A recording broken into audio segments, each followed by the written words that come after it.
Beredarnya video asusila seorang pria yang diduga mirip dengan pesinetron Rezky Aditya yang sempat trending di jagat maya membuat Wenny Aryani ketar-ketir. Sebagai mantan kekasih yang mengaku punya anak biologis dari Rezky, Wenny khawatir pemberitaan negatif tentang Rezky berimbas pada psikologis putrinya. Terlebih putrinya yang kini berusia 9 tahun sudah mengenal media sosial.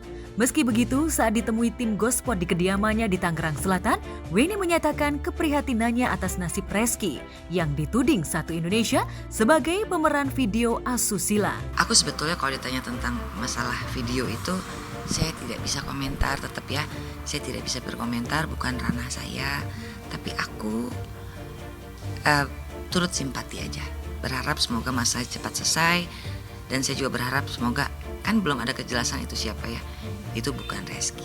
Karena berita apapun yang tidak baik kan pasti berimbasnya kepada anak saya. Kan ada juga tuh netizen yang bilang bahwa ini apa, ini karma. Ini satu hal lagi, karma itu tidak menjadi ranah saya juga, bukan milik saya. Ranah itu kan milik Sang Pencipta ya, milik Allah Subhanahu Wa Taala gitu.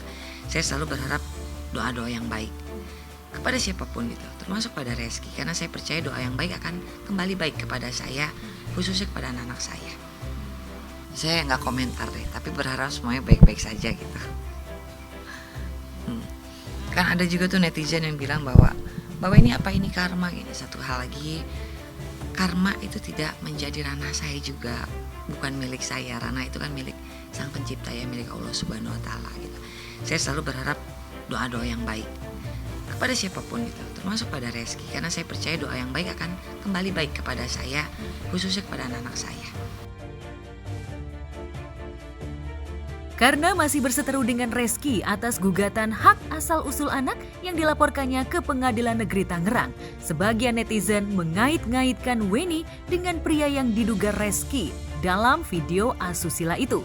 Netizen yang super nyinyir seolah melempar bola panas bahwa Wenny lah wanita misterius dalam video itu yang diduga membujuk Rezky untuk melakukan tindakan asusila di depan kamera. Kalau ditujukan pada saya, kan zaman saya itu udah lama ya, kita zamannya masih BBM-an ya, masih belum ada video call gitu. Ya semoga masalahnya cepat selesai, itu aja. Diberikan yang terbaik, itu saya percaya doa yang baik akan kembali baik kepada kita. Video asusila yang diduga diperankan Rezky Aditya menarik minat pakar telematika untuk menganalisa proses rekaman video dan identitas pria yang memperlihatkan wajahnya dalam beberapa detik yang diduga adalah Rezky Aditya. Menurut pakar telematika Abimanyu Wahyu Widayat, video itu dibuat Januari 2022 saat rumah tangga Rezky dan Citra Kirana tengah dipanaskan oleh wanita dari masa lalu Rezky. Di sini jadi saya konfirmasi bahwa konten tersebut adalah dari video chatting, oke? Di mana si prianya memang melakukan swafoto atau ngerekam sendiri atau selfie lah, dibilang ya, ngerekamnya gitu pakai video, ngerekam sendiri. Nah, kenapa dia melakukan itu? Dari kronologi yang kelihatannya dari sini adalah di awalnya dia mulai dirayu oleh seseorang yang menampilkan foto wanita lah, siapapun gitu kan, juga nggak ketahuan. Nah, setelah di 82 detik tersebut lah terjadi kemudian adegan di mana si pria mengeluarkan anggota tubuhnya dan kemudian kelihatan wajahnya. Yang kayak begini biasanya beberapa kasus yang biasa saya tangani itu selalu untuk mengajukan ancaman. Kalau nggak mau diedarkan, dalam arti harus membayar uang sekian. Kalau nggak mau nanti akan disebarkan kepada orang. Itu udah tuntutan yang wajar, yang umum kayak gitu. Jadi mungkin dulu-dulunya sudah membayar ya, tapi kemudian belakangannya akhirnya dituntut kembali, diminta lagi ya. Kenapa saya bisa mengarah ke sana? Karena kalau men-trace dari konten yang ada, konten itu kan dibuatnya itu sekitar bulan Januari.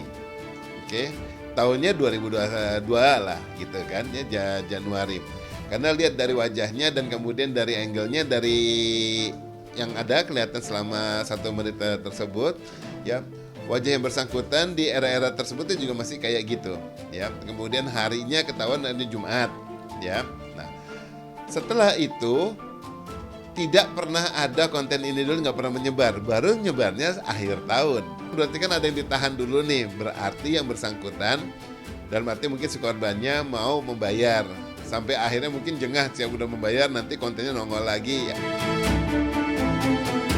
Tapi benarkah pria yang chatting dan selfie asusila di video itu adalah Reski Aditya? Apakah itu beneran chatting yang langsung yang bersangkutan ataupun sebetulnya video dari tempelan yang dibuat seolah-olah chatting, apapun. Tetapi yang penting rekaman seorang pria yang bernama itu tadi dan kemudian dengan anggota tubuhnya kelihatan dan sudah itu yang bersangkutan. Dan itu nggak ada editan secara digital.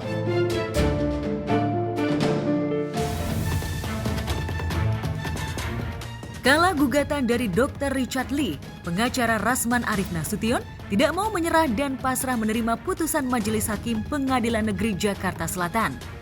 Gugatan Rasman terkait dugaan perbuatan melawan hukum karena Dr. Lee memutuskan kontrak secara sepihak dengan tuntutan ganti rugi senilai 20,7 miliar ditolak Majelis Hakim karena pemutusan kontrak kerja yang dilakukan Dr. Lee dinilai sesuai prosedur dan sangat beralasan. Tapi bukan Rasman bila tidak punya plan B dalam menghadapi Dr. Lee. Kemarin ia mengajukan preskon terkait kekalahannya dari Dr. Lee. Pengacara berkepala pelontos ini menduga ada grand design untuk menjatuhkannya di ranah hukum yang dilakukan Hotman Paris dan Richard Lee. Mengapa Rasman menyebut Hotman Paris lebih dulu ketimbang Dr. Lee? Karena Hotman lah yang diduga mengendalikan manuver hukum, sementara kasus Dr. Lee hanyalah salah satu boneka untuk menjungkalkan Rasman di mata hukum. Pokoknya saya akan melawan, ya. Dan Polri hari ini harus belajar dari 4 kasus berat. Kenapa? Karena saya duga ada skenario grand design yang untuk menjatuhkan saya. Saya ini kan dipanggil nih laporan Hotman. Iklim Hakim gimana kabarnya? Laporannya satu, saya dan Iklim Hakim. Bagaimana ceritanya dia lolos dengan saya atau saya tidak? Ya tuh, yang kedua dia sudah ada mengakui. Yang ketiga saya ada undang-undang advokat, nggak bisa dia. Sekarang kita buka nanti. Kan saya juga sudah kedatangan ahli, ya, yang sudah melihat bahwa ini tidak ada unsur yang mengganggu saya. Kemarin Rasman mendatangi Bareskrim Mabes Polri terkait laporan Hotman yang menahbiskannya sebagai terlapor dalam kasus pencemaran nama baik. Saat melaporkan Hotman, Rasman tengah menjadi kuasa hukum Iklim Hakim yang saat itu melaporkan Hotman atas dugaan pelecehan seksual. Alhasil, Iklima juga dilaporkan Hotman. Tapi benarkah setelah Iklima berdamai dengan Hotman, statusnya sebagai terlapor otomatis gugur? Tidak terima dengan kong kali kong Hotman dan Iklima, Rasman pun siap menghadapi Hotman di ranah hukum sampai ke tingkat pengadilan yang paling tinggi. Terkait dengan dugaan pencemaran nama baik. Pertanyaan saya tadi, kalau tidak dijawab saya nggak mau diperiksa. Tapi dijawab oleh penyidik Saudara Dodi Arianto. Pertama, apakah Iklim Hakim naik sidik atau tidak? Begitu tadi ya? Iya, Pak. Dia jawab naik sidik.